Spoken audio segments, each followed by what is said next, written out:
이광수 대표는 글로벌 IB의 반도체 목표가 상향과 기업 이익 급증으로 주가 상승세가 정상적이라고 설명합니다. 그 근거에 대해서 들어보시죠.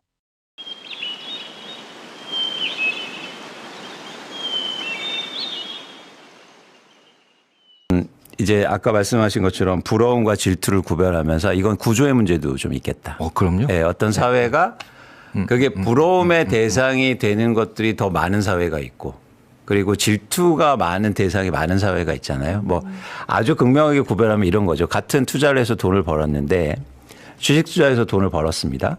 그런데 이건 내가 할 수 있는 거잖아요. 네, 네. 내가 조금만 뭐 관심을 갖고 그리고 작은 금액으로 할 수 있고. 근데 누군가는 어떤 분야가 어떤 경우에 막 부동산으로서 돈을 벌었어요. 이거는 할 수 없는 거죠. 그래서 부동산으로 돈을 벌 때 질투가 커져요. 주식보다 훨씬 더. 그래서 우리가 생산성 있는 부분에 대한 얘기도 하는 거 그런 건데 갑자기 좀 그 생각이 나더라고요. 그러니까 구조도 중요한 거 아닌가. 그럼요. 그 구조를 우리가 어떤 눈으로 바라보느냐에 따라서 사람은 자기가 소위 말하는 다룰 수 있는 영역을 넘어가 버리면 이게 장엄하고 위대해 버리게 되거든요. 예. 그렇게 되면은 그 영역에 대해서 약간 환상이라든가 이제 판타지를 가지기 쉬워지죠. 그래서 저쪽은 뭔가 신화적인 것들이 존재할 거야. 이렇게 생각을 하거든요. 그런데 이건 내가 다룰 수 있는 것이라고 생각하면 그다음부터는 자기가 가지고 있는 이런 걸 저희들이 뭐라고 하냐면 자기의 소박한 과학적 그 믿음이라고 표현해요. 그러니까 개인의 소박한 과학적 믿음이 들어가기가 제일 좋은 데가 바로 뭐냐면 내가 얼마든지 내 손으로 할 수 있는 것. 흡연을 바라보는 관점, 뭐 예를 들어 주식을 바라보는 관점, 혹은 예를 들어서 자동차를 바라보는 관점. 이건 내가 손을 닿으면 손을 내밀면 닿는 영역이거든요. 네. 이때는 사람들의 검증되지 않는 과학적 신념이 엄청나게 많이 작용하죠. 그러니까 자동차나 가전제품 고장 나면 어떻게 합니까? 한 대 때려. 일단 쳐봐. 네네. 그래서 일단 쳐보죠. 그렇죠. 네네. 주식도 약간 그런 자기만의 과학 아닌. 과학이 아닌데. 네, 과학이 아닌데. 이거를 그래서 심리학자들이 영어로 예전에 나이브 사이컬러지스트 같은 사람이다. 그러니까 소박한 심리학자나 나이브 사이언티스트, 소박한 과학자 흉내를 내는 사람들이다. 라고 얘기를 하거든요. 네. 한국 사회에서 고마움을 잘 치고 들어가는 게 이제 제가 보기엔 리딩방이 라고 저는 생각이 돼요. 그쪽에서 굉장히 아주 나이브 사이언스, 나이브 사이컬러지를 굉장히 잘 가장하고 표방하거든요.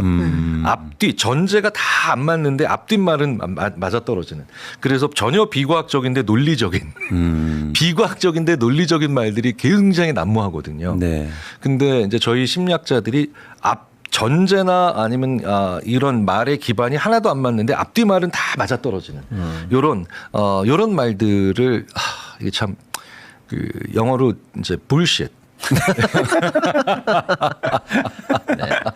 그래서 그 심리학자들 중에 그 이런 다양한 국가의 이상한 리딩방을 불시트 제너레이터, 그러니까 불시트 생성기의 재료로서 연구하는 그런 심리학자들도 있을 정도니까. 근데 그게 끊임없이 나온다는 게 저는 되게 흥미로워요. 그게 된다는 거 자체가 저도 누가 봐도 너무 사기 같은 느낌이 들잖아요. 가끔 형사분들이 경찰 쪽에서 네. 저한테 물어보세요. 누가 봐도 말이 안 되는 얘기인데 이거에 속아나가는 사람들, 속아드는 사람들이 어떤 사람들이냐. 그러면 제가 늘 말씀드리죠. 첫째, 잠을 못 잔 사람. 요새 잠을 못 자는 사람. 네. 둘째, 그러면서도 무의미하게 바쁜 사람. 네. 셋째, 그러면서 외로운 사람. 어머. 그러면 우리 사회에 지금 여러 가지 자기의 여러 가지 주의 문제로 잠에 들지 못하고 그런 과정에서 무의미하게 허둥지둥대면서 바쁘고 네. 그 과정에서 또 관계가 단절돼서 외로운 사람들 이런 분들 엄청 많잖아요. 그쵸. 네. 놀라울 정도로 말이 안 되는 얘기도 믿습니다. 네네. 그러니까 우리가 건강하고 그리고 우리의 컨디션을 잘 유지하는 것도 굉장히 무의미해 보이고 어떻게 보면은 상관이 별로 없어 보이지만 사실은 이런 말도 안 되는 이야기로부터 우리를 지키는 가장 중요한 그 수단 중에 하나예요. 만약에 저보고 어떤 국가의 정책을 담당하고 있는 분이 질문을 만약에 하신다면 저는 이렇게 답변 드릴 거예요. 이런 모든 사기성 정보로부터 국민을 지키려면 어떻게 해야 되느냐. 그러면 저는 1시간씩 늦게 등교시키고 1시간씩 늦게 출근시키시면 너무 될 좋다. 거다. 너무 좋다. 사실 정말 많은 문제가 인간이 잠을 안 자서 일어나는 네. 거거든요. 네. 20세기에 인간이 만들어낸 인재, 그러니까 사람이 친 사고, 막 거대한 대형 참사부터 말도 안 되는 폰지 사건, 사기 사건까지 여기를 저희 심리학자들이 눈으로 연구해 보면 거의 예외 없이, 아니 하나도 예외 없이 들어가 있는 게 수면 부족입니다. 잠을 자지 못하는. 그러면서 무의미하게 바쁘고 외롭고 단절된 사람. 우리가 그런 분들의 수가 점점 늘어나고 있다는 걸 부인할 수가 없잖아요. 그렇죠. 그렇죠. 그 과정에서 우리가 가지고 있는 부마저도 지키지 못하고 그런 이상한 얘기에 현혹되는 분들의 숫자가 늘어나는 건 네. 어찌 보면 당연한 얘기가 아닐까 싶습니다.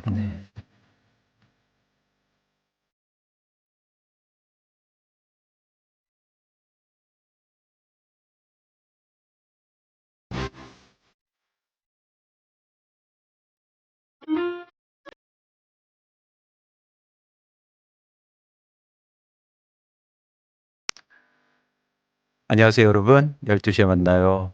여러분의 밥 친구가 다시 돌아왔습니다. 제가 동접자 10만 명을 계속 외치잖아요. 역사적으로 10만 명이 어떤 의미를 갖고 있는지 좀 조사를 해봤습니다. 여러분 잘 아시죠? 조선시대 때 율곡 이희 선생님이 10만 양병설을 주장하셨고 또 전몽준이 동학 농민혁명을 이끈 당시에 농민군의 숫자가 10만 명이라고 합니다. 12시에 만나요. 10만 명이 되고 싶습니다. 여러분 도와주십시오. 이 10만 명이 국가적 규모의 힘을 상징하는 그런 심리적 임계의 숫자래요. 네, 의미가 있죠. 10만 명 되고 싶습니다. 네. 박시동 대표님 오셨습니다. 네, 부릉부릉 박시동입니다. 네. 요즘 배가 아프세요? 아니면 어떠세요? 부러우세요? 부러우세요? 질투나세요? 아무 문제 없습니다. 등 아니신 것 배부르고, 등 따시게 배부르고, 예, 밥 잘 먹고 술 잘 먹고 아무 이상 없습니다. 우리 권도영 의원님은 부러우세요? 질투나세요? 부럽다기보다는 반만씩? 이거 약간 느껴졌어. 그 기운이 빠집니다. 왜요? 돈 좀 모아놓을 걸 다영아 뭐했니? 더 태웠어야 되는데. 더 샀어야 됐는데 예. 다영아 뭐했니? 이런 생각을 합니다. 근데 어제 김경일 교수님도 말씀하셨듯이 이제 부러움의 감정만 갖도록 하겠습니다. 이 질투를 가지면 무리한 행동으로 연결되잖아요. 네. 그래서 부러움을 가져보도록 하고요. 그런 측면에서 오늘 주식시장의 일종의 양극화가 엄청 큰 것 같아요. 네, 현재 상승 종목 수가 코스피에서 83개고요. 코스닥에서 오르는 종목이 200개가 안 됩니다. 와. 하락하는 종목이 코스피에서 800개 넘고요. 코스닥에서는 1,500개가 넘습니다. 그러니까 지수가 지금 거의 5% 가까이 오르고 있는데 아주 집중돼서 소수의 종목만 상승하고 있는 그런 장인데 우선 뭐 시황을 정리해 보고 갈까요? 네, 시황부터 보도록 하겠습니다. 현재 코스피 지수 같은 경우는 4% 이상의 강세를 보여주면서 8,400선 위로 훌쩍 뛰어 올랐습니다. 12시 기준으로 8,447포인트, 현재 8,433포인트 지나갑니다. 말씀드린 대로 확실히 대형주로의 수급 쏠림이 일어나게 되면서 현재 코스닥 같은 경우는 2.3%대 약세고요. 1,145포인트 지나가고 있습니다. 환율 같은 경우는 장 초반보다는 약간 상승폭을 내줬습니다. 현재 딱 1,500원 선 지나가고 있는데요. 이거 깨고 내려갈 수 있을지 함께 보도록 하겠습니다. 정오의 머니뉴스 출발해 보시죠. 첫 번째로는 역시나 삼성전자와 SK하이닉스 레버리지 상장과 함께 사상 첫 8,400선에 도달한 코스피입니다. 특히나 계속해서 저희가 말씀드렸던 외국인 매수세 오늘 들어오고 있습니다. 코스피 시장에서 3,300억 원대 매수하고 있고요. 기관도 들어오고 있는데 국민연금의 중기 자산 배분안 결정이 내일 예정이 되어 있습니다. 두 번째로는 역시나 삼전닉스 레버리지 이야기를 해야겠죠. 매도 호가가 안 보였다라고 할 정도입니다. 16개 상품이 상장이 됐고요. 오늘 장중에 전 상품이 모두 VI 변동성 완화 장치가 발동될 만큼 많은 관심을 모아가고 있습니다. 어떻게 대응해 보면 좋을지 함께 찾아보도록 하겠습니다. 세 번째로는 SK 하이닉스의 시가총액 이야기입니다. 1조 달러 터치에 성공을 했습니다. 우리나라 종목 중에서 삼성전자, SK하이닉스 나란히 달러 기준으로 1조 달러 클럽에 들어가게 됐는데요. 앞으로의 전망도 함께 체크해 보시죠. 마지막으로는 지금 변동성이 커지고 업종 쏠림이 심하게 나타나고 있습니다. 반도체 관련된 종목들이 아니면 오르지 못하는 장인데요. 어떻게 보면 좋을지 코스닥 이야기까지 함께 붙여서 살펴보도록 하겠습니다. 지금까지 정오의 머니뉴스였습니다. 네, 감사합니다. 8,000이 오른 게 엊그제인데 이제 뭐 8,500을 앞두고 있습니다. 굉장히 빠른 속도인데요.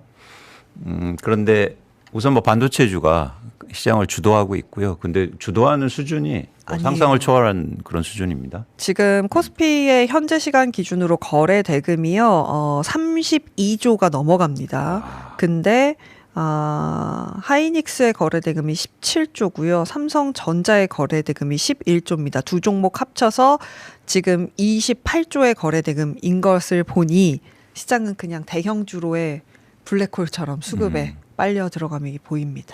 박시영 대표님 저 네. 레버리지를 이제 투자하잖아요. 네. 그러면 그날 바로 주식을 사는 겁니까? 현물을? 모르겠는데. 아니 왜냐면 네. 원래는 뭐 그날 사는데 네. 오늘 첫날이라 그 설정하면서 미리 사뒀을까? 약간 맞아요. 그걸 잘 첫날이라. 모르겠어요. 맞아요. 예, 예. 약간 그걸 좀 알아봐야 될 것 네네네. 같은데 어쨌든 ETF에 자금이 들어오면 네. 현물을 사야 되니까 예. 수급이 당연히 그쪽으로 쏠리는 거죠. 근데 문제는 네. 뭐냐면 그러니까 투자자들이 다른 종목을 팔아서 지금 산다는 거예요. 맞습니다. 그러니까 전형적으로 지금 어떤 현상이 나오냐면 뭔가 새로운 주식을 사려면 다른 걸 팔아야 돼요. 현금이 다들 없으시니까. 그렇죠. 네. 그러니까 이렇게 한 군데로 크게 쏠림이 일어나면 다른 종목들이 빠질 수밖에 없는 거죠. 네. 근데 예를 들어서 삼성전자 그러니까 SK하이닉스에 200만 원짜리 살려면 그러면은 뭐 한 10만 원짜리 200개를 팔아야 되지 않습니까? 그렇죠. 그러니까 이런 현상들이 지금 주식시장에 나타나서 이거 과거에 없던 현상이어서 해석하기가 좀 어렵습니다. 네. 그래서 지금 화면에 나오고 있는데 기존 반도체 ETF를 팔고 삼전닉스 레버리지 ETF를 사려는 움직임들이 나타나서 아니 오늘 삼성전자, SK하이닉스가 갔는데 왜 반도체 장비가 빠져? 라고 생각하실 수 있을 것 같아요. 근데 기존 반도체 ETF를 팔면 그 안에 있는 현물 주식도 팔아야 되잖아요. 그렇죠. 지금 보고 계신 이 표가 그동안의 기존 반도체 ETF에 많이 들어가 있던 종목들입니다. 그러니까 이 종목들의 하락세가 생각보다 좀 세게 나오고 있어서 약간은 진짜 경험해 본 적이 없어서 어떻게 대처해야 될지 약간은 좀 어렵습니다. 네. 그러니까 두 가지인데 하나는 뭐냐면 그러니까 이런 시장 상황을 비정상적으로 보느냐. 그거 아니면 정상적으로 보느냐. 뭐 정상적인 비정상을 판단하기는 어렵겠지만 이제 현황 여기서 자산 시장에서 정상과 비정상상을 나누는 가장 큰 기준은 지속 가능성이에요. 그렇죠. 그래서 이런 상황이 과연 지속될까를 이제 판단해야 되는 거고 두 번째는 이제 투자하는 관점에서 그럼 지금 오르는 주식 쉽게 말해서 반도체 대형주를 살 거냐 아니면 저렇게 빠지는 주식을 관심을 가져볼까? 이것도 되게 중요한 전략으로 생각되거든요. 네. 자, 어떻게 할까요?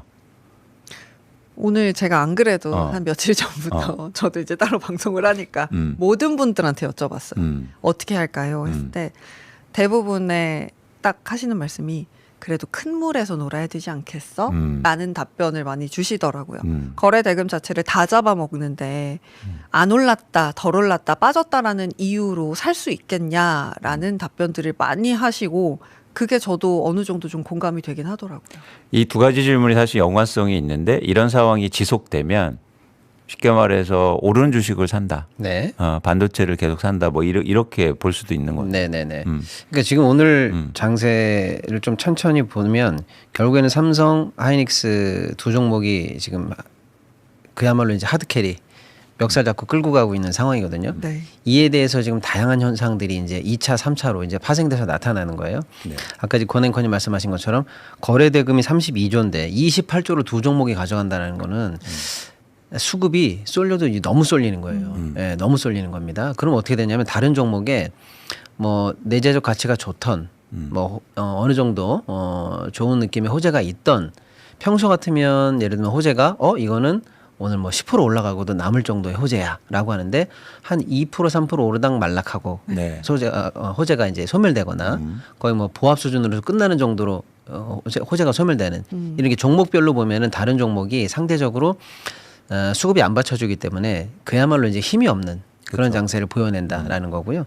또 하나는 이제 아까 권행권님 말씀하신 것처럼 삼성 하이닉스를 직접 현물로 사던 또는 그 레버리지를 사던 하기 위해서 이제 자금이 빠져야 되는데 딴 데서 빠질 때 어디서 빠지냐면 뭐 다른 종목을 팔면서 빠지는 것도 기본이고요. 이제 ETF에서도 많이 팔린단 말이에요.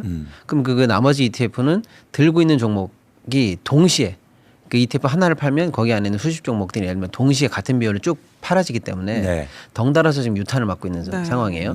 이거를 하나의 지금 이 쏠림 현상과 이 파생되는 현상을 하나의 지금 우리 한국 시장에서 나타나는 현상이라고 보면 아까 이제 이건수 대표님 말씀처럼 옳고 틀리고의 문제가 아니고 이 현상이 제가 볼 때는 계속될 것 같거든요. 왜냐하면 좀 이따 이제 권행권님 분석해 주시겠습니다만 하이닉스, 삼성전자가 더 간다는 분석과 미국에서 상황이 나왔단 말이에요. 네. 그렇다면 저 같은 면은 이런 시장 상황을 그냥 하나의 전제 사실로 놓고 이걸 이제 순응하면서 투자를 하셔야지 여기서 아니야 시장이 틀렸어. 난 반대로 간다. 언젠가 벼들라 그런다. 약간 요렇게 고집 부릴 상황은 아니다. 네.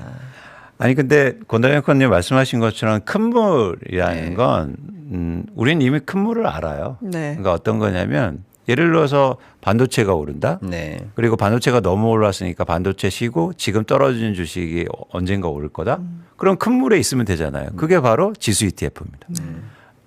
코스피 뭐 200 지수 ETF에 사놓으면 투자해 놓으면 뭐 반도체가 오르든 아니면 다른 종목이 오르든 큰 방향성은 가는 거니까 여러분 저희가 생각하는 큰 물은 그거라고 보고 있고요. 네. 그래서 저희가 계속 뭐 꾸준하게 우리 지수 ETF는 투자한다, 네. 갖고 있는다 이런 말씀을 드린 거죠. 근데 여기서 이제 문제가 있죠. 뭐냐면 이 더 오르는 것 같은 느낌이 든단 말이에요. 네. 지수 ETF라면 배가 아프단 말이에요. 네. 그러니까 그거는 배 아픈 겁니다. 배 아픈 거. 나는 왜 5% 오르는데 예를 들어서 다른 것들은 훨씬 더 많이 오르니까. 네. 근데 여러분 조금 더 이게 길게 보자고요. 예. 그래서 너무 무리한 투자나 여기서 막 나 지수 ETF 갖고 있는데 왜 5%밖에 오나? 5%면 엄청난 겁니다. 그럼요. 하루에 5%인데 지금. 그럼 여러분 갖고 계신 정기예금이나 적금의 1년 금리를 한번 보세요. 뭐 6% 네. 되지 않습니까? 힘들걸요? 예. 네. 근데 심지어 세금도 내잖아요. 네. 예. 그런데 여러분 지수 ETF 하루에 5%대 오르는 건 네. 그래서 조금 비교하지 마시고 마음을 차분하게 시장을 보셨으면 좋겠다는 말씀 드립니다. 아무튼 그래서 이제 아무튼 삼성전자 하이닉스가 이렇게 모든 시장을 다 지금 끌고 가고 있는데 블랙홀처럼 네. 그렇게 해도 된다. 그럴 거야라고 예상했던 간밤에 소식이 있었잖아요. 네, 예. 맞습니다. UBS라는 네. 증권사에서 마이크론 테크놀로지의 목표 주가를 엄청나게 올려줬어요. 네. 원래 목표 주가가 535달러였는데 네. 1,625달러로 올려줍니다. 지금 거의 한 3배를 올려줬습니다. 저는 그런 건 처음 본 것 같아요. 네. 3배 올리는 건 진짜 본 처음 적이 없는 것 같아요. 처음 봤어요. 그러니까 그래서 왜 올려줬냐 그 근거를 살펴보면 삼성전자, SK하이닉스의 주가도 함께 설명이 될 것 같습니다. UBS에서 한 이야기는 장기 공급 계약의 확산 때문이다라고 네. 합니다. 장기 공급 계약을 하게 되면서 시장에서 마이크론에 대해 더 정상적인 멀티플을 작용하기 시작할 것이고 AI가 전체 메모리 산업에 불러온 구조적 변화에 따른 세부 사항이 더 많이 보여지게 될 거다. 쉽게 이야기해서 전에 말씀해 주셨던 PBR이 아니라 PER로 평가하는 게 맞다라는 이야기를 제가 다 했습니다. 알려준 겁니다. 아니 근데 저는 저희가 방송을 하면서 네. 조금 마음에 걸린 댓글들이 있었어요. 네. 어떤 거냐면 반도체 얘기 좀 그만해라. 네. 지겹다. 네, 지겹. 근데 저희가 한 이유가 있어요. 네. 좋으니까 한 거죠. 예. 여러분 요즘 그 유튜브에 그 많이 보는 투자자들이 많이 보는 유튜버의 썸네일이 어떻게 나오는지 아십니까? 삼전 닉스 말고 다음 종목은? 아. 그러니까 사람들이 생각이 거기에 있다고 보고 그런 이제 컨텐츠 많아지는 거예요. 네. 근데 우리가 그런 얘기 한 적 있습니까? 없습니까? 네. 예? 자랑하는 게 아니에요. 이건 여러분 그러니까 너무 멀리 가지 마시고 네. 지금 시장이 움직이는 걸 잘 우리가 읽자고 반도체 얘기를 계속하는 거예요. 네, 보세요. 맞습니다. 마이크론이 메모리 반도체의 또 핵심 회사인데 이런 회사의 주가가 크게 오르고 목표 주가가 오른다는 건 당연히 한국의 반도체에 영향이 있는 거고 그렇게 또 시장이 변화가고 있다는 네. 이야기인 거죠. 그러니까 일단은 그 아주 중요한 리포트가 이제 밤사이 나와서 오늘 우리 장을 열어 제끼는데 네. 엄청난 훈풍을 불어 넣어줬어요. 이제 제가 조금 더 쉽게 설명드리면 UBS라는 또 글로벌 IB가 리포트를 냈다. 걔네들이 뭐라고 했나봐라고 하는 건데, 그러니까 이 정도 되면 이제 전 세계가 보는 거니까 중요한 리포트다 이렇게 보시면 되고, 뭐라고 그랬냐면 마이크론이 지금 주가가 800 후반대잖아요. 네. 800 대충 그냥 800이라고 해보는데 800인데 기존의 주가는 기존의 목표가는 530대였어요. 좀 늦은 거죠, 사실은. 애저녁에 올렸어야 되는데, 근데 이제 올리면서 무려 1,600을 목표가로 제시했어요. 네. 그러니까 당초 자기들이 갖고 있던 목표가의 3배로 올린 거고 지금 현재 마이크론 주가의 2배를 보는 거예요. 그래서 어마어마하게 사실은 목표가를 올리면서 근거가 뭐냐라고 하니까 3가지를 댑니다. 네. 하나는 장기 계약을 하고 있다. 네. 그러니까 사이클 산업이 아니다. 이제 하방이 막힌다. 라는 거고, 두 번째는 HBM 관련해서 판가, 매가가 점점 더 올라간다. 네. 그다음에 세 번째는 그래서 반도체 경기 자체는 저는 이게 좀 재밌던데 2029년까지 까딱없다. 그렇죠. 길어졌네요. 더 네. 길어졌어요. 예. 길어졌네. 이 세 가지 근거가 주요 골자인데 이렇게 얘기하면서 마이크론 1,600달러 간다. 이렇게 얘기를 한 거예요. 그런데 이제 우리 투자자분들이 보실 때는 야, 삼성 1등이 하이닉스가 2등이고 쟤는 저 밑에 있는 애인데 네. 얘가 이 정도 간다고? 그럼 뭐 1, 2등은 어떻게 된다는 거야. 그렇죠. 그리고 아까 뭐 근거가 어쩌고 보니까 뭐 롱텀 계약, 장기 계약한다고, 야, 삼성 하이닉스는 이미 장기 계약 다 하고 있다 지금. 그 사유가 그대로 적용되는 거죠. 맞아요, 맞아요. HBM 뭐 판가가 올라가? 야, HBM은 하이닉스가 1등이야. 이렇게 얘기하는 거고요. 그래서 한번 들어보자 그랬더니 반도체 경기는 2029년까지, 이게 좀 새로운 거예요. 그동안 우리가 우리나라 리포트든 글로벌 리포트에서 2027년까지 까딱없다, 아니야 2028년까지 까딱없다까지는 나왔는데 드디어 이제 29년을 언급하기 시작했어요. 네. 그러니까 롱텀 계약 좋고 지금 파는 건 너무 좋고 그다음에 경기도 최소한 2029년까지는 더 길어질 거야 네. 라고 하니까 뭐 어마어마한 거죠. 그러니까 마이크론을 올린 이 모든 사유가 삼성전자 하이닉스에다 대입해 보면 다 적용되는 사유고, 맞습니다. 그러면 우린 더 싼 거예요. 네. 그래서 이 마이크론에 적용됐던 계산 방식을 삼성과 하이닉스에 대보면 목표가가 어디까지 가야 됩니까? 삼성전자는 70만 원이 70만 원까지 가야 돼. 이 계산으로 하면은 삼성전자 70만 원 간다는 네, 거고요. SK 하이닉스 같은 경우 440만 원의 주가도 가능하다라는 그러니까 이 겁니다. 똑같은 방식으로 계산해 보면 삼성전자 70만 원, 하이닉스 440만 원까지는 같은 계산 방식으로 해도 나온다. 네. 이름이 뭐예요, 애널리스트? 아, 이름 힘든데. 이- 네, 기억 그래서 안 우리가 나요. 그 이름을 네. 기억하기로 했어요. 마이클이에요, 마이클. 거기다가 아니, 근데 네. 예.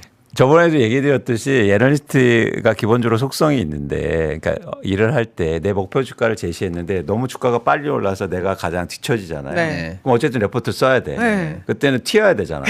그래서 일단 높게 쓰긴 해. 네. 그래서 뭐 아까 말씀드린 것처럼 50만 원?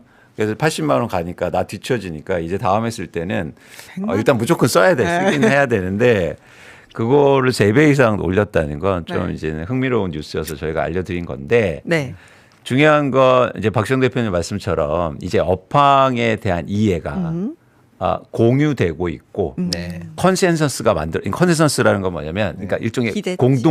공통적인 견해. 네. 네. 그러니까 왜냐하면 그러니까 예를 들어서 아까처럼 반도체가 장기 사이클로 간다라는 의견이 처음 나왔을 때 싸울 거 아니에요. 아니야, 이건 사이클 산업이야. 이미 뭐 그러고 있는데 계속 실적이 좋아지고 주가가 올라요. 그러면 누가 힘을 받습니까? 사이클 산업 아니라는 사람들이 힘을 받겠죠. 사이클 산업이라는 사람은 점점 줄고. 네. 그런데 그러면서 일종의 제가 말씀드린 컨센서스는 이런 컨센서스예요. 네. 모두 다 공통된 생각이야. 컨센서스라는 거. 공통된 생각을 갖기 시작한다. 네. 그러면 의미 있는 변화들이 일어날 수 있는. 네. 거기다가 지금 JP모건에서 테크놀로지 서밋을 이번 주에 진행을 하고 있어요. 거기에 마이크론이 참여를 했거든요. 거기서 어떤 이야기를 하냐면 당연히 부족한데 이게 언제 풀릴 거냐, 이 부족 현상이 이런 걸 많이 물어봤을 거 아니에요. 공급 확대하고 싶지. 근데 이 메모리의 성능 향상 폭이 둔화될 수 있고 다이 크기도 확대가 되고 EUV라고 해서 노광 장비 같은 것도 갖고 와야 되는데 이게 다 병목 현상이라는 거예요. 네. 그래서 쉽게 우리가 생각하는 것처럼 이전처럼 그냥 캐파 증설해서 공장 증설하고 한다고 해서 이 AI가 만드는 수요를 다 댈 수 없다라는 이야기를 합니다. 네. 그러니까 전 반도체 회사들이 지난번에도 말씀드렸듯이 지금 너무 달콤한 맛을 보고 있는 거예요. 네. 그러니까 두 가지죠. 기업이 돈을 벌 때는 매출이 증가해서 돈 버는 경우와 잘 팔려서, 또 하나는 가격이 올라서 돈 버는 경우가 있잖아요. 근데 지금 보니까 막 잘 팔리는 것도 그렇지만 가격이 올라서 돈 버는 게 너무 재밌네. 네, 그리고 그렇죠. 바로 돈으로 꽂히니까 네. 이익률로 꽂히니까. 그래서 굳이 많이 생산할 필요 있을까? 이런 고민 생각들을 하는 것 같아요. 그렇죠. 이 가격을 누리고 싶으니까. 그렇죠. 네. 그래서 섣불리 막 설비 투자를 많이 하거나 생산 많이 해야 돼 이렇게 나서지 않는 게 아닐까. 그리고 생각을 해보면 지금 증설을 한다고 하면 범용, 그러니까 만들기 쉬운 걸 하고 싶진 않을 거 아니에요. 더 새롭고 더 맞아요. 다른 걸 해야 되는데 맞아요. 아직까지는 HVM4가 이제 뭐 탑재가 되는 이런 수준이니까 좀 보고 하고 싶은 마음도 있을 것 같아요. 네. 네, 좋습니다. 이게 관련돼서 뭐 비슷한 뉴스들이 네. 계속 되는데요. 네. 그래서 일단 오늘은 아무튼 그냥 계속 삼성전자 하이닉스 얘기밖에 할 수밖에 없는 상황인데 그래서 하이닉스가 오늘 또 지금 이렇게 무거운 주식인데 지금 현재 13% 13% 정도 오르고 있어요. 네. 그래서 어떻게 됐다는 겁니까? 시총이. 그래서 시가총액이 예. 어마어마하게 많이 올랐습니다. 네. 시가총액 순위 함께 보도록 하겠습니다. 일단 전 세계 순위죠. 전 세계 다 합친 다 합친 순위. 순위입니다. 예. 빨간색으로 박스가 쳐져 있는데 삼성전자랑 SK하이닉스 나란히 시총 1조 달러 클럽에 올라가게 됐습니다. 네. 삼성전자가 현재 1조 3천억 달러고요. SK하이닉스가 1조 1천억 달러라서 지금 버크셔 해서웨이보다 비싼 더 몸값을 네. 받게 됐다라는 겁니다. 제가 워렌 버핏 얘기했는데 우리 워렌 버핏 선생님이 말씀드렸잖아요. 일단 제쳤고, 네. 자 우리의 목표는 TSMC입니다. 네. TSMC가 우리보다 저렇게 높게 받을 이유가 저는 그러니까 우리가 충분히 할 수 있다. 저는 그렇게 생각해요. 네. 저 말씀도 이제 한번 드렸었는데 네. 이익이라든가 아니면 지속 가능성 그리고 이 AI 생태계에서 중요도를 반영했을 때 TSMC는 그동안의 왕좌였다면 네. 그 왕좌를 이제 대한민국의 반도체 기업들이 가져올 수 있다고 생각하는 거죠. 그러면 TSMC를 잡으려면 지금 또 하이닉스는 2배가 돼야 되고요. 네. 삼성도 한 70% 정도는 올라가야 됩니다. 네. 근데 UBS 기준으로 보면 지금 2배 간단한 그렇죠. 거잖아요. 네. 그래서 이제 관건은 뭐냐면 거기는 저는 뭐 의외로 가시권이라고 보고 있는데 네. 과연 우리가 마이크로소프트나 애플이나 엔비디아가 될 수 있을까? 사실 어떻게 보면 애플이 하드웨어를 만들긴 하지만 그때 말씀해 주신 대로 어떻게 보면 좀 소프트웨어적인 성격을 갖고 있는 회사잖아요. 맞아요. 근데 미국의 강점이라고 한다면 진짜 이 소프트웨어를 잘하는 건데 이거를 이기는 게 어려울 것 같아요. 그래서 제가 전략을 말씀드렸잖아요. 돈 버는 걸로 M&A를 해야 된다. 그러니까 지금 삼성전자, SK하이닉스가 엄청나게 현금이 쌓일 텐데 네. 그 돈으로 외국의 기업들 그런 소프트 회사나 다방면에 그러니까 사업을 다각화할 수 있는 회사들을 M&A 하면 그렇죠. 완전히 전 저 위로 갈 수 있다. 그래서 그 단계로 가기 위해서는 새로운 전략과 방법이 필요한 거죠. 네. 그 뉴스를 전 너무너무 기다리고 있어요. 그래서 계속 물어볼 겁니다. 네. 삼성전자와 SK하이닉스는 그 현금으로 뭘 할 건지. 예. 전 그게 핵심이라고 봐요. 네. 기대해 보도록 기대해 하겠습니다. 보시죠. 예. 그런 가운데 외국인들은 오늘 역시나 하이닉스와 삼성전자를 가장 많이 사고 있어요. 네. 뭐 어쩔 수밖에 없는 상황이고 저희가 그저께 말씀을 드렸나요? 외국인들의 반도체 비중이 가장 지금 10년 내 최저치로 내려와 있다라고 했는데 이제 채우기 시작하는 것일지 네. 좀 기대를 해 보도록 하겠습니다. 현재 SK 하이닉스, 삼성전자, 삼성전자 우선주, SK 스퀘어 순서로 외국인은 매수하고 있습니다. 근데 저 외국인들이 이제 들어오면 시장의 또 형태가 좀 달라질 수 있는데 박지원 대표는 외국인은 아니지만 네. 어떻게 전망합니까? 네? 충분히 이제는 다시 들어올 만한 상황이 됐다라고 저도 생각하고 있고요. 예, 왜냐하면 이제 따라잡아야 되거든요. 예, 지금 상황에서는. 예. 그런데 이제 수급이 쏠림이 더 가속화되느냐. 이제 우리도 사고 외국인도 사고. 그래서 이 현상은 조금 더 아까 우리가 처음에 얘기했던 두 종목 위주로 블랙홀처럼 빨아들이는 이 현상은 조금 더 갈 수 있지 않나? 그렇게 생각합니다. 왜냐하면 우리한테는 200만 원 비싸. 삼성전자가 벌써 30이래. 뭐 이렇게 생각할 수도 있는데 체감하는 그 허들이 있는데 그 예를 들면 큰 손들이 들어와서 이제 다시 채워 그러면 그렇게 비싼 것도 아니에요. 그렇죠. 예. 그렇죠. 그러니까 뭐 삼성이나 하이닉스를 먼저 사는데 주저함이 없지 않을까 이런 생각을 해봅니다. 아까 또 시가총액 순위를 이제 쭉 이렇게 나열해 드렸는데 그렇게 큰 회사, 시가총액이 글로벌하게 이제 대형 회사들은 대형 펀드들 지분율이 상당해요. 그렇죠. 그런데 삼성전자, SK하이닉스는 상대적으로 비중이 적어요. 예. 그렇다면 아주 대형 펀드들이 들어오기 시작하면 또 의미가 달라지는 거죠. 그리고 이제 우리로 얘기하면 롱텀 펀드라고 하는데 네. 장기 투자하는 그런 일종의 펀드나 자금이 들어오면 한국의 주식시장의 또 색깔을 좀 바꿀 수 있지 않을까 그런 기대를 해봅니다. 네. 음. 네. 다음 뉴스가 중요한 것 같아요. 네. 그래서 일단은 결론적으로는 쏠림이 너무 심해서 네, 나는 이게 맞습니다. 없어. 하이닉스, 삼성 없어. 통곡. 네.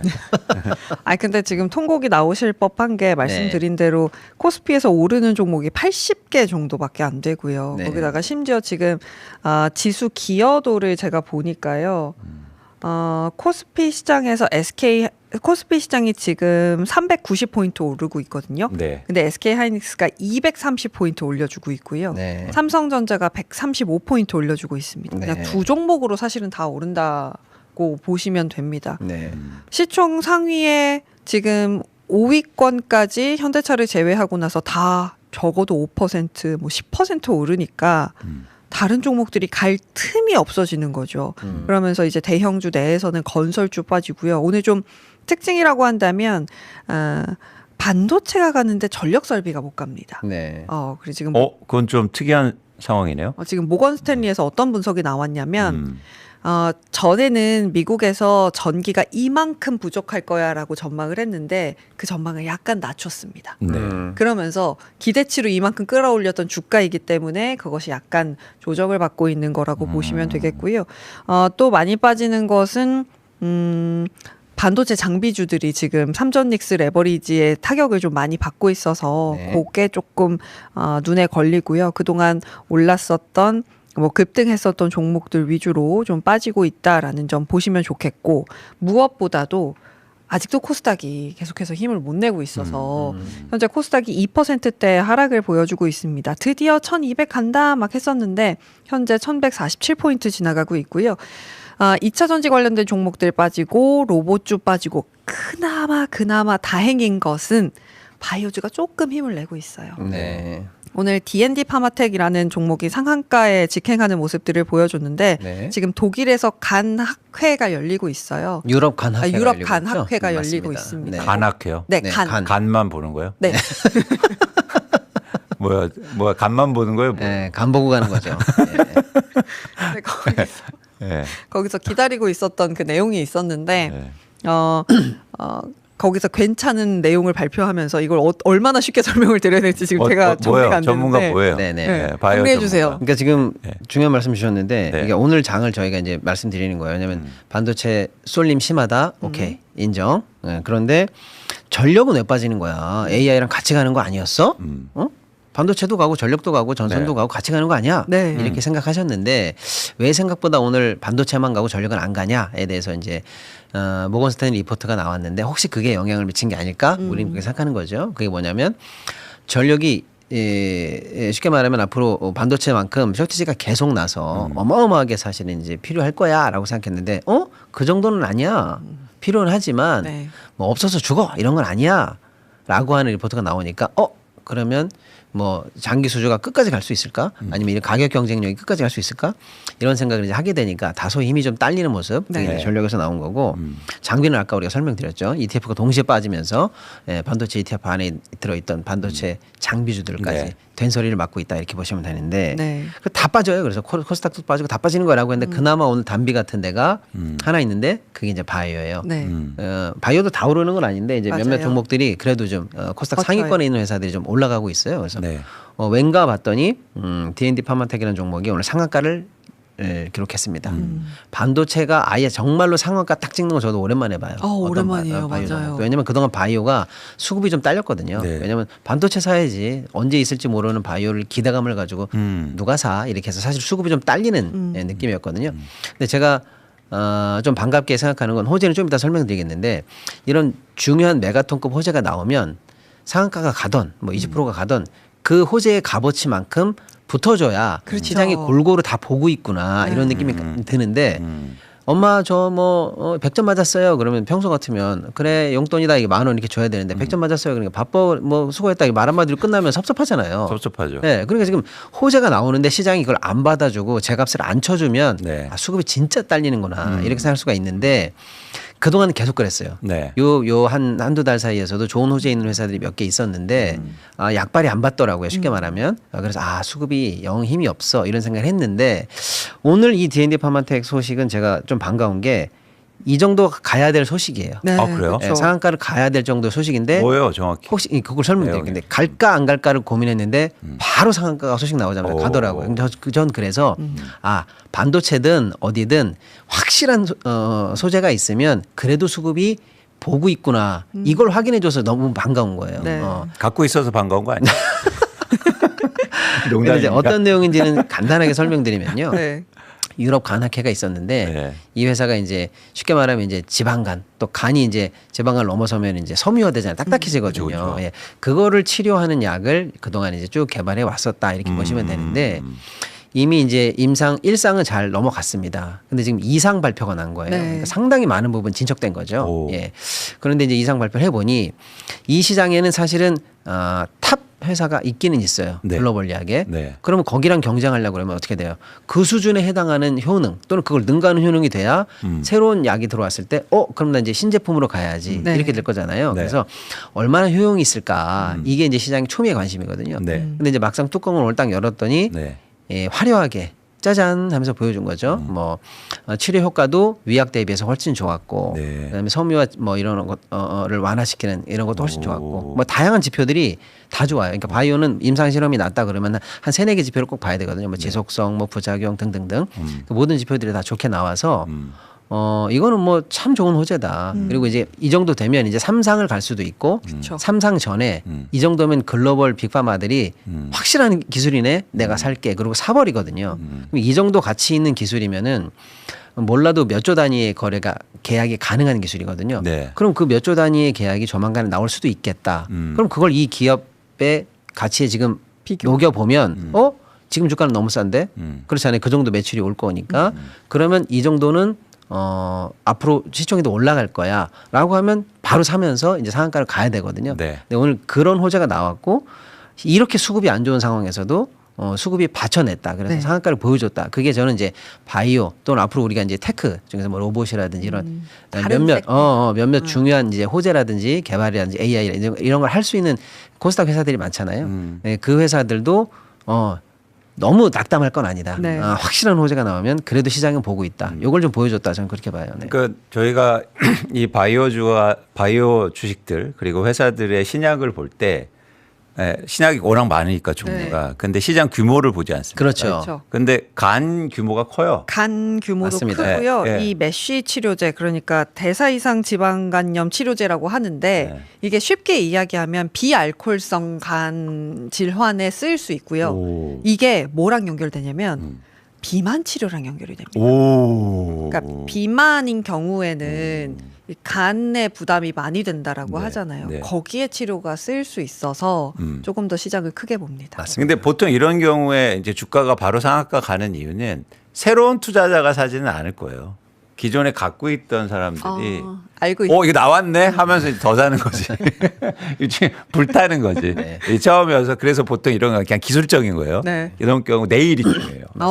오늘은 이미 못 사요. 상한가 가면 못 그쵸. 삽니다. 뿐만 아니라 이제 오늘은 있던 사람이 사는 거거든. 네, 아, 나왔다. 내가 봤지. 한다 했지. 봤지. 내가 나온다 봤지. 근데 이제는 내일은 그 사람이 더 산지는 않아. 아, 그렇죠. 이미 샀으니까. 근데 새로운 사람들이 시장에 들어와야 되는데 네. 그러면 이제 지속 가능성이 있는 거죠. 그래서 내일이 어쨌든 이건 뭐 D&D 파마텍을 얘기 드리는 게 아니고 그렇죠. 전반적으로 바이오 주식들이 그런 어떤 신약 개발 관련된 그런 기술적인 패턴이 있다. 네. 그런 거를 보시면 여러분들이 재밌으실 겁니다. 그래서 이제 예를 들어 반도체라든지 이런 게 쭉 가긴 가겠지만 중간에 잠깐 한숨 쉴 때 그때 다시 짠 보면 이렇게 호재가 있거나 기술이 좋은 회사들도 네. 수급을 기다리면 뭐 실망할 때는 아니다. 저는 그런 좀 긍정적 의미도 좀 부여하고 싶네요. 네. 그런 의미에서 현재 코스닥 시장에서 오르는 바이오들의 특징이라고 한다면 네. 약간 뭔가 일정 기다리는 그런 종목들이 사실은 올라갑니다. 오, 네. 그 신약 개발 일정. 네, 신약 개발 일정이든 아니면 뭐 임상 몇 상이든 그리고 이번 주에 아스코라고 해서 네.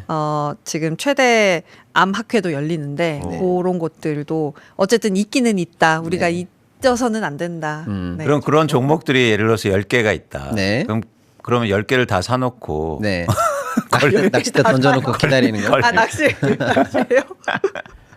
아, 여러분 농담입니다. 네. 그렇게 투자하시면 안 돼요. 안 돼요, 안 돼요, 안 네. 돼요, 안 돼요. 안 그렇게 돼요. 투자하시면 안 되고. 네. 근데 꼭 말씀드리고 싶은 건 박승우 대표님도 계속 이야기 나누시는 것처럼 바이오는 좀 어렵다. 맞습니다. 맞아요. 그렇죠. 예, 왜 바이오가 어렵냐면 뭐 우리 방송이니까 편하게 말씀드리면 네. 예를 들어서 뭐 주식을 다른 종목을 잘 하려면 주식 관련한 다양한 지식이 있어야 됩니다. 왜냐하면 저쪽에서 누구는 총으로 흔들고 이쪽에서는 칼도 흔들고 누구는 대포 쏘고 막 이런단 말이에요. 근데 이 수많은 무기들을 다 흔드는 거예요. 네. 근데 이제 큰 종목들은 그 무기들 한두 개를 하면서 전투가 끝나버려요. 근데 이제 바이오는 가진 무기를 다 써요. 네. 예, 누구는 총 쏘고 나는 갑자기 딱 죽어. 근데 왜 죽었지? 그러면 저 3km 밖에서 대포 쏴가지고 죽고 막 이런 거잖아요. 그래서 주식 전문가가 사실은 해야 됩니다. 왜냐하면 너무나 다양한 작전과 막 이런 것들이 다 녹여 있거든요. 네. 그래서 주식 전문가가 해야 되니까 어려운데 오케이. 그래서 주식 전문가라고 쳐. 그리고 나는 이제 투자하려고 봤더니 바이오 그 자체가 어려워요. 맞아요. 그 단어 하나가 의생약학 적어도 생명공학 이런 것들에 대해서 그래도 조금 무슨 말인지는 알아야 되고 진짜 이 회사가 기술이 있는 거야. 다음번 뭐 한다는데 이게 진짜 거짓말이야. 진짜야. 이 정도는 판별이 돼야 되거든요. 네. 그러니까 주식 전문가이면서 예, 의생명공학, 약학 이런 쪽에도 전문적인 소견이 있어야 돼요. 이 두 가지가 돼야 사실은 잘 판별할 수 있는 섹터이기 때문에 다소 좀 난이도가 있다. 그러니까 초보분들이 소문 듣고 이 회사 나중에 뭐 좋아지는데 맞아요. 그러니까 무턱대고 가자. 그리고 낚싯대 뒤로는 언젠가 뜨겠지. 이런 건 아닙니다. 네. 그러니까 저희가 그래서 뭐 이런 종목도 소개시켜 드리는 이유가 뭐랄까 관심이고 그냥 네. 이런 일이 있습니다라는 그런 그럼요. 정도지. 그거- 오늘 코스닥 시장에서 제일 유행하는 이슈기 그렇죠. 때문에 오늘 꼭 다뤄드려야 돼요. 그것도 그렇고요. 코스닥 내에서의 시가총액이 제일 높은 게 결국엔 바이오고 지수 ETF 사신 분들 많으시잖아요. 지수적인 측면에서도 끌고 가려면 이제 바이오, 2차전지 둘이 손잡고 가야 된단 말이에요. 네. 네, 한 친구라도 지금 힘을 내야 되는 상황이기 때문에 다뤄드린 것뿐이다라고 붙여드리고 싶네요. 네. 알겠습니다. 좋습니다. 뉴스 이 정도 정리해 볼까요? 이 정도 네. 정리 될까요? 네, 좋습니다. 댓글이 몇 개 어. 좀 보이는데 박시동 대표님 꿈을 꿨는데 어떻게 할까요? 제 꿈을 꿨다고요? 네, 어떻게 할까? 올인합니까? 뭐 어떻게 합니까? 로또를 사야 되나요? 주식을 해야 되나요? 주식 사십시오. 네, 주식 사세요. 네. 왜냐면 요새 우리가 기운이 좋으니까 네. 길몽으로 해석하시죠. 네. 좋습니다. 네. 좋습니다. 레버리지 ETF를 이제 투자하시는 분들이 계신단 말이에요. 네. 그런데 투자하실 때 항상 손절을 이제 계획을 세워야 됩니다. 그렇죠. 이 손절 기준이 좀 어려운 것 같아요. 개별주보다.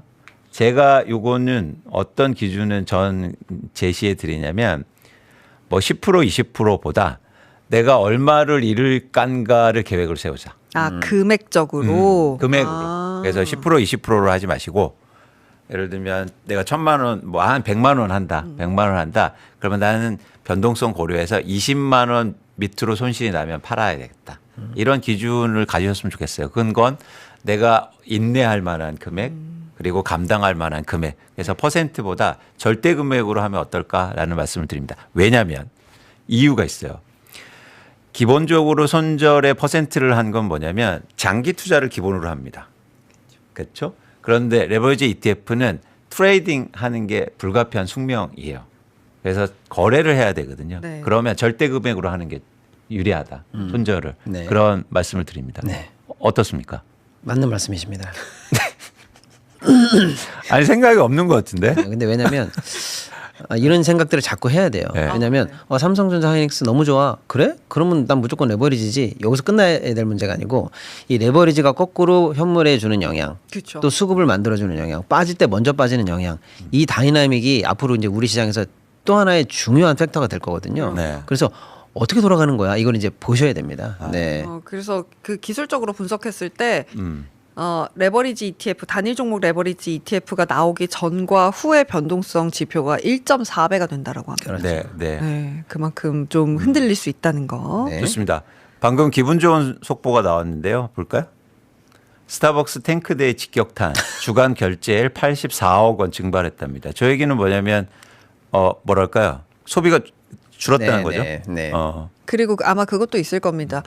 스타벅스 오래 다니시는 분들은 카드에 자동 결제가 되게 되어 있어요. 네네. 만약에 내가 뭐 10,000원 이상 떨어지면 자동으로 5만 원을 채워주세요. 이런 기능들이 있는데 이런 것들을 많이 해지하셨을 겁니다. 네. 좋습니다. 그래서 저희가 캠페인 계속합니다. 자, 띠 챙겨 메고. 오셨어요? 띠 메고. 자, 이거 근데 보기에 나쁘지 않더라고. 저는 약간 투사처럼 진짜 보이던데. 네, 좋습니다. 어떻게 앞에 잘 봐. 아니야 이렇게 어떻게 되는 거예요? 네, 맞죠? 네, 그 그렇죠, 방향입니다. 맞아요. 그 방향. 여러분 수박 말고 우린 주식 삽니다. 네. 이게 이제 첫 번째 캠페인이고 두 번째는요. 우린 국민 투자자입니다. 우린 국민 네, 투자자입니다. 시장을 세 믿고 번째는 갑니다. 동접자 10만입니다. 여러분 지금 거의 9만 대 왔거든요. 아 진짜요? 네, 여러분 지금 급합니다. 마음. 저희 마음이 급해요. 10만 언제 가실 거예요? 권다영 앵커님 언제까지 저거 하고 있어요? 하긴 이틀 했는데 예. 저희가 계속 캠페인 하도록 하고 자, 첫 번째 스박 말고 주식 사자. 두 번째 우리는 개미 아니고 국민 투자자다. 네. 세 번째 10만 동접, 양병. 10만. 예. 10만 동접.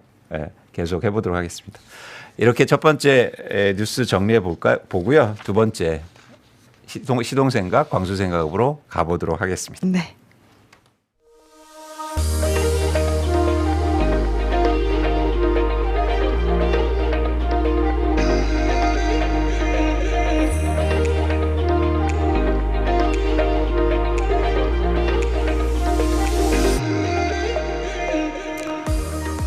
예, 여러분 밥친구 12시와 만나요와 함께 하고 계십니다. 이번 시간은 저와 박수동 대표가 자유롭게 생각을 나누는 시간인데요. 오늘은 광수 생각을 나눠보도록 하겠습니다.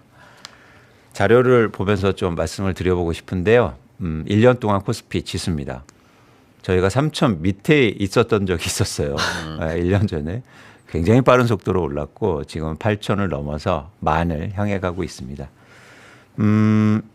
많은 분들이 물어봐요. 더 오를 수 있을까? 그리고 이렇게 올라가는 게 정상적인 거냐? 뭐 정상적이지 않을 수도 있죠. 그리고 버블이라고 얘기할 수도 있습니다. 그럼에도 불구하고 그런 견해임에도 불구하고 우리가 이제 말씀드리고 싶은 건 다음 장에서 보시는 것처럼 한국의 기업들이 올해 이익이 급증한다는 거예요. 그래서 이익이 급증하는 기간에서 그런 상황에서 주가가 오르는 건 너무나 당연한 얘기다. 저는 그렇게 판단하고 있고 섣불리 그리고 너무 빨리 버블을 얘기하면 큰 기회를 투자 기회를 놓칠 수 있다는 생각을 하고 있습니다. 그래서 여러분 지금은 조금 더 편한 투자를 하셨으면 좋겠어요. 이익이 받쳐주지 않는 주가 상승은 불안할 수 있거든요. 네. 그런데 충분히 한국의 주식은 저렇게 빠르게 이익이 증가하고 있고 또 그런 이익 증가가 지속될 가능성이 있다는 거잖아요. 저게 상대적으로 보수적으로 또 본 수치예요. 네. 최근에는 900조 원도 나와요. 맞습니다. 그렇죠. 네. 그래서 코스피에 상장된 한국의 회사들이 반도체를 빼고도 증가하고 있더라고요. 네. 그래서 여러분들이 너무 뭐 조급하게 생각하지 마시고 부담을 느끼시지 않으셨으면 좋겠다. 이익에 받쳐주는 시장이다라는 말씀을 첫 번째 드립니다. 두 번째는 그래서 이렇게 주가가 많이 올랐는데 자 어떻게 해야 되느냐. 그러니까 여러 가지 뭐 여러분들이 상황이 있겠죠. 난 지금 주식을 많이 갖고 있어. 투자를 잘 해왔어. 라는 분이 계시고 또 한 부류는 난 너무 조그만 거 아니야. 그리고 또 세 번째 부류는 난 한국 주식 안 믿어서 하나도 안 했어. 이제 이런 분들이 문제인데 저는 저 원칙에 대해서도 지난번 말씀드렸는데 이제 강조 한번 드리고 싶어서 다시 한번 나누고자 하는 겁니다. 주식을 살 때는 왓을 가장 많이 고민하시라. 그래서 예를 들어서 이런 거죠. 우리가 반도체를 사고 반도체 그런 견해들이 많이 나오는데 자꾸 어떤 생각이 드냐면 이렇게 올랐는데 사도 돼? 그건 뭐냐면 살 때 다시 왓이 아니라 웬을 보는 거예요. 네. 그래서 저는 주식을 투자하실 때는 무엇에 더 집중하셨으면 좋겠고 왓을 결정한 다음에 그 다음부터는 웬을 고민하면 됩니다. 근데 살 때부터 언제지 적절한 시점인가 이걸 너무 고민하다 보면 아무것도 못 하거든요. 그래서 말씀드린 것처럼 주식을 살 때는 what, 주식을 팔 때는 when, 언제 팔 건가를 더 많이 고민해 보시면 어떨까라는 말씀을 드립니다. 네. 그런 차원에서 우리는 what을 또 생각해 봐야 되는 건데요. what은 그럼 뭘 사냐? 이런 말씀드리면 계속 강조하는 거잖아요. 시장이 이렇게 상승할 때는 주도주, 즉 주가가 상승하는 주식을 사야 돼요. 그러니까 주도주를 사야 되는 건데 주도주의 핵심 키워드는 저겁니다. 주가가 오르는 주식이 주도주예요. 네. 그래서 우리가 뭘 사야 되지를 고민할 때 주가가 상승하는 주식. 근데 주가가 상승하는 경우가 세 가지 경우가 있습니다. 하나는 지속적으로 오르는 주식이 있고 그리고 두 번째는 상승률이 높아가는 주식. 그죠?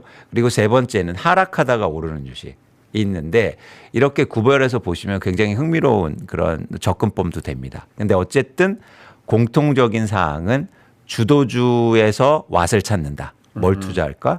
그런데 주도주라는 정의가 뭐냐? 아주 쉽습니다. 주가가 오르고 상승하는 주식이 바로 주도주라는 거예요. 여러분 투자가 어려운 게 아니에요. 그런데 저는 어떤 표현을 쓰냐면 힘들다라는 얘기를 합니다. 투자는 힘들어요. 이게 큰 차이가 있습니다. 권다영님 어렵다와 힘들다는 어떤 차이가 있습니까? 힘든 건 해낼 수 있죠. 그렇죠. 어려운 건 못할 수도 있죠. 그렇죠. 미적분 수학은 어려워요. 저희가 안 돼요. 안 되잖아요. 네. 그런데 예를 들어서 막 하프 마라톤을 뛰어. 이건 너무 힘든 일이죠. 그런데 하면 할수록 쉬워지죠. 네. 해낼 수 있죠. 투자는 여러분 힘든 겁니다. 그래서 조금씩 행동하시면서 그 힘듦을 쉬움으로 바꾸는 뭐라 그럴까요? 행동이 필요하다는 거예요. 네. 네. 그러기 위해서는 저는 원칙을 좀 고민하셨으면 좋겠다는 말씀을 드립니다. 그런데 이렇게 주가가 막 8천을 올라가고 여러분들이 이제 방법을 알았는데 대한민국에 가장 큰 또 문제가 있죠. 뭐냐면 이렇게 자산 시장이 크게 상승하면 자산의 격차가 너무 커진다는 거예요. 네. 그 지점을 우리는 어떻게 해결할 건가가 저는 되게 중요한 문제라고 보고 있습니다. 제가 그냥 드리는 말씀이 아니고 최근에 제가 뭐 아시는 분도 계시겠지만 진보를 위한 주식 투자라는 책을 썼는데 네. 저 책을 광고를 안 했어요. 광고를 안 해도 베스트였어요.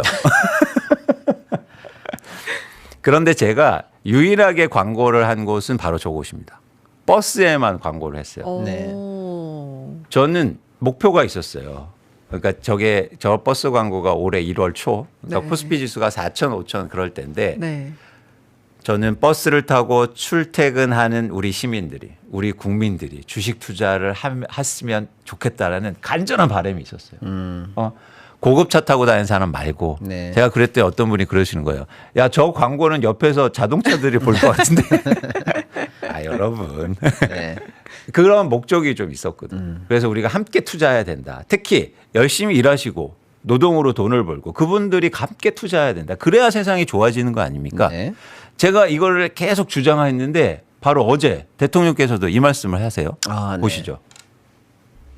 자산 분야에서의 격차를 어떻게 완화해 나갈 거냐도 중요한 과제 같아요. 지금 사실 주식시장도 대형 우량주 가지고 있는 사람들은 되게 막 10배, 막 20배 이렇게 올랐는데 주식을 아예 안 가지고 있으면 사실은 완전히 또 배제돼서 주식 자산을 가지고 있냐 아니냐로 차이도 확 벌어지고 있잖아요, 지금. 바로 저 지점입니다. 네. 저 문제를 저는 정부와 국가 차원에서 해결해 줘야 된다라고 생각해요. 그러니까 개인이 노력하는 것도 의미가 있죠. 그건 이제 저희들이 열심히 하는 거고. 그래서 12시에 만나요도 하는 거 아닙니까? 여러분 우리가 함께 해야 됩니다. 그래서 알기 쉽게 투자의 방법도 알려드리고 시장을 설명드리는 건데 저는 더해져서 정부와 국가도 많은 국민들이 함께 투자할 수 있는 길을 마련해 줘야 된다는 거예요. 그래서 그런 차원에서 전 미국을 한번 보고 싶어요. 미국도 1970년대 후반에 네. 이런 상황이 있었어요. 주가가 계속 오르는데 국민들이 주식을 별로 안 갖고 있었단 말이죠. 네. 그 상황에서 이 루이스 켈소라는 대표적인 경제학자가 이런 주장을 합니다.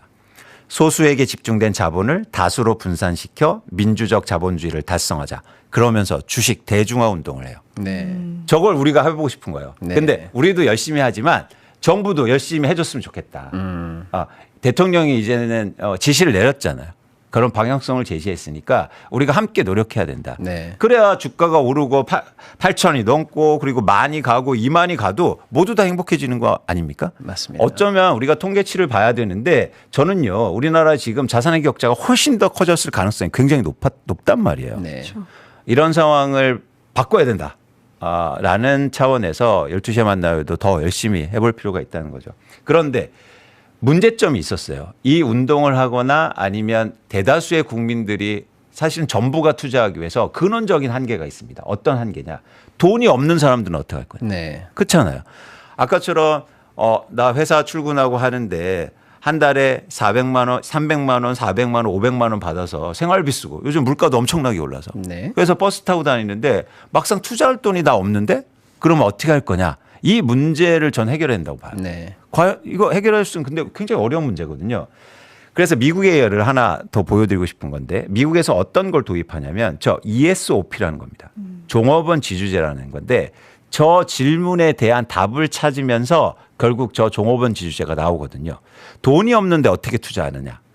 그러면 노동자가 자기 돈을 들이지 않고 회사에 투자하고 소유하는 방법을 고민해 보자. 다음 장을 보시면 여러분들이 나중에 한번 읽어보셨으면 좋겠는데 쉽게 말해서 이거예요. 돈이 없는 노동자들 그리고 국민들한테 주식을 투자하도록 그리고 자기 회사의 주식을 보유하도록 대출을 해줬어요. 네. 너무 좋은 방법 아닙니까? 저는 조금 과격하게 들리실지도 모르겠지만 주식을 투자하거나 그런 어떤 최근 이제 국민성장펀드 같은 것도 나왔지 않습니까? 네. 그런 데 투자하는데 우리한테 댓글 올린 중에 어떤 게 있냐면 그게 기본적으로 100만 원을 투자해야 돼요. 100만 원 이상을. 근데 100만 원이 없다는 거예요. 너무 투자하고 싶은데. 네. 대출해 주자. 그 주장을 제가 하는 겁니다. 전 충분히 가능하다. 아니 집 사는 데는 대출하고 왜 주식 사는 데는 대출 안 해줍니까? 네. 네, 그래서 이건 좀 고민해 볼 필요가 있다. 근원적으로 주식 투자를 못 하시는 분들이 계십니다. 네. 제가 이렇게 얘기하면 야 비투를 조장하냐 뭐 너 그거 빠지면 책임질 거냐. 아니요. 조금 더 안전한 투자가 있고 또 정부가 투자하는 그런 국민성장펀드나 이런 데 할 수 있잖아요. 그래서 조금 더 열린 마음으로 우리가 함께 어떻게 대다수의 국민이 주식시장의 장에 참여하고 이 혜택을 그리고 자산 가격이 올라가는 걸 같이 누릴 건가를 끊임없이 고민해야 된다. 그래서 문제 제기를 하고 그 문제 제기를 통해서 이제 변화가 만들어져야 되죠. 그래서 오늘은 저 말씀을 드리고 싶었습니다. 마지막 장을 보시면 우리가 함께 나누고자 하는 겁니다. 모두가 함께 투자해야 된다. 그래야 좀 더 좋은 대한민국이 되고 지금의 주식시장이 올라가는 게 더 의미를 갖는 거죠. 이렇게 되면 정말요. 제가 너무 걱정되는 거예요. 빈부격차는 커지고 자산의 불평등은 더욱더 확대될 거예요. 그래서 우리도 노력하지만 12시에 만나요도 노력하지만 여러분도 함께 해 주시고 그리고 정부도 뭔가 새로운 방안들을 만들기 위해서 뭐 정책이라든가 그런 차원에서 더 노력하지 않느냐 생각을 합니다. 자, 그런 의미에서 정부가 할 수 있는 일들을 박시동 대표님이 빨리 말씀해 주세요. 빨리 찾아주세요, 방법. 아니, 너무 중요한 말씀이세요. 왜냐하면 지금 이제 이광수 대표님의 이제 말씀의 초입이 뭐였냐면 우리 오늘 지금 8,400인데 앞으로 더 오를 것 같아. 네. 우리는 일단 그런 생각을 하고 있는 거죠. 왜냐하면 이익이 엄청 올라. 그러니까 지금 비싼 게 아니야. 이런 말씀 주셨어요. 그러니까 지금 작년 전체 코스피 상장사 이익이 대충 300조인데 올해 지금 900조 전망까지 나오는 거거든요. 어마어마한 거죠. 삼성 하이닉스가 합쳐서 한 5, 600조 정도 한다고 보더라도 한 500조 정도 한다고 보고 나머지 회사들도 예, 거의 뭐 한 400조 이상을 하는 거니까 우리나라 기업들의 이익이 지금 계속 늘어나고 있는 거고요. 문제는 내후년에는 1200조 이상 또 맞아요. 전망이 되고 있기 때문에 이렇게 기업들이 쉽게 말하면 사업을 잘하고 또 우리나라 자체가 이제 무역 흑자가 지금 어마어마하게 지금 또 올라가고 있고 이런 상황이면 당연히 주식이 그에 상응해서 올라가는 게 정상이다라고 일단 보자는 거예요. 그러면 주식을 가진 사람은 이 자산이 이 주식시장 커지는 거에 비례해서 또 그 몇 배에 비례해서 자산이 늘는단 말이에요. 네. 근데 이제 핵심은 뭐냐? 주식을 그럼 많이들 갖고 있어야 이 성과를 이 과실을 다 같이 나눌 텐데 그렇죠.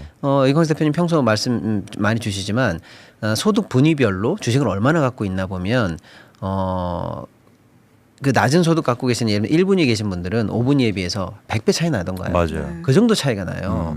그러니까 주식시장이 커지면 커질수록 오히려 자산 불평등 또는 사회적인 불평등이 더 커질 수밖에 없는 구조가 현실이에요. 네. 그러니까 이제 그것도 이제 우리가 현실로 이미 목도를 하고 있는데 지금보다 주식이 더 좋아져? 네. 그러면 이 불평등은 더 커질 수 있다는 거예요. 그래서 여기서 잠깐 시장이 커나가는 걸 브레이크 걸 수는 없지만 그렇죠. 이 시장이 커나가는 과실을 나눌 수 있는 제도를 빨리 만들어야 된다라는 문제의식 맞습니다. 너무나 공감을 하고요. 맞습니다. 근데 그게 그러면 너 주식 사. 네가 사면 되지. 주식 사기 캠페인 이 수준으로 되는 계층이 있고 살려고 해도 살 수 없거나 사는데 굉장히 좀 자금이 부족하거나 제한되어 있는 계층 상황이 많단 말이에요. 이걸 제도적으로 풀어낼 연구를 지금 해야 된다는 거예요. 맞습니다. 너무 좋은 말씀이에요. 그러니까 저는 그냥 예시를 드린 거고 네. 미국에서 그런 제도가 있었다 예시를 드린 거고 이제는 이런 과제를 갖고 고민해야 되죠. 예를 들어서 이런 거예요. 저는 전 국민 대상으로 해서 투자 교육이 필요하다. 네. 그렇지 않습니까? 맞아요. 그래서 12시에 만나요 100만 명 보고 네. 동접 10만, 조회수 100만. 그렇죠, 네, 그렇죠. 네, 네. 이제 그런 노력들을 우리 네. 이재명 정부에서 해서 모두가 함께 잘 사는 대한민국이 됐으면 좋겠다라는 말씀을 드립니다. 다 같이 잘 됐으면 좋겠어요. 네. 너무 좋습니다. 네. 그 제도적인 틀이 사실 이광수 대표님이 그 아까 말씀 주신 것처럼 회사 같은 경우에도 뭐 지금 겨우 하나 있는 게 이제 우리 사주 맞아요. 정도인데 사실은 사회적으로 다양하게 연구해 보면 다양한 제도들이 나올 수 있어요. 우리 사주도 더 높아질 수 있고 방금 말씀하신 것처럼 회사가 신탁을 만들어서 하는 그렇죠. 퇴직금 비슷하게 이제 계속 주식을 맞아요. 쌓아 나가고 맞아요. 신탁이 이제 대신 투자해 주는 거니까 개별 투자를 잘 모르는 사람들에게 비투를 준다 이런 방어막이 아니거든요. 그렇게 해서 나중에 이제 은퇴할 때 회사를 나갈 때 해당 성과를 주식으로 다시 받아갈 수 그렇죠. 있는 그렇죠. 이런 제도들을 적극적으로 좀 도입해야 될 때다 이렇게 봅니다. 네. 네, 좋습니다. 오늘 또 시장이 약간 변동성이 굉장히 큰 시장인데 시장에 대한 설명 드렸고요. 또 어떻게 여러분들이 투자하셨으면 좋겠다는 말씀까지 드렸습니다. 1시가 다가오고 있어서 네. 마무리를 좀 해볼까 합니다. 사연을 전해드리는 시간이죠. 네. 좋습니다. 빨간 우체통을 탁 열어볼게요. 우리 작가님들이 이렇게 예쁘게 편지를 골라서 저희한테 주십니다. 권다영커 님이 우선 하나 읽어주실래요? 네, 제가 먼저 오늘 네. 하나 읽어보도록 하겠습니다. 보아하하님께서 방송을 보고 남겨주신 댓글입니다. 주식을 하면서 우리 다 같이 잘 살 수 있는 세상이 올 수도 있겠다라는 생각이 들었습니다. 예전에는 월급으로만 살아야 하니 그런 생각을 못하고 조금은 불만도 가졌는데 이젠 경쟁하지 않고 비교하지 않고 나도 너도 다 잘 살 수 있겠다는 희망이 보여서 행복합니다. 감사합니다. 동접 10만 가자! 라고 남겨주셨습니다. 감사합니다. 오늘요, 9만이 잠깐 넘었었어요. 9만 한 2천 가까이. 우와, 감사합니다, 여러분. 근데 제가 말이 길어지니까 줄어요. 여러분, 저희 말 안 할까요? 여러분들 함께 해주셔서 너무 감사하고, 네.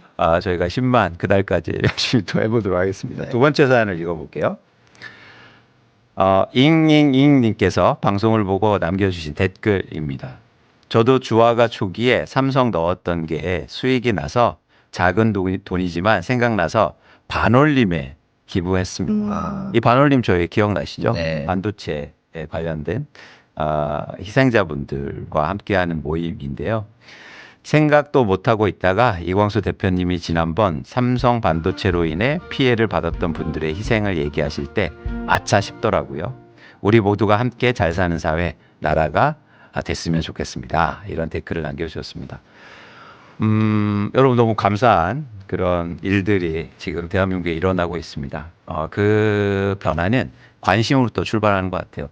투자도 사실은 여러분 가장 중요한 거 관심이거든요.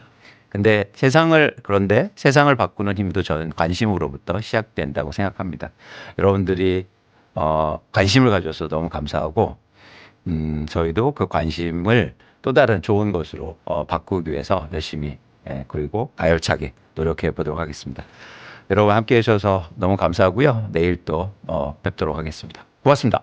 감사합니다. 안녕.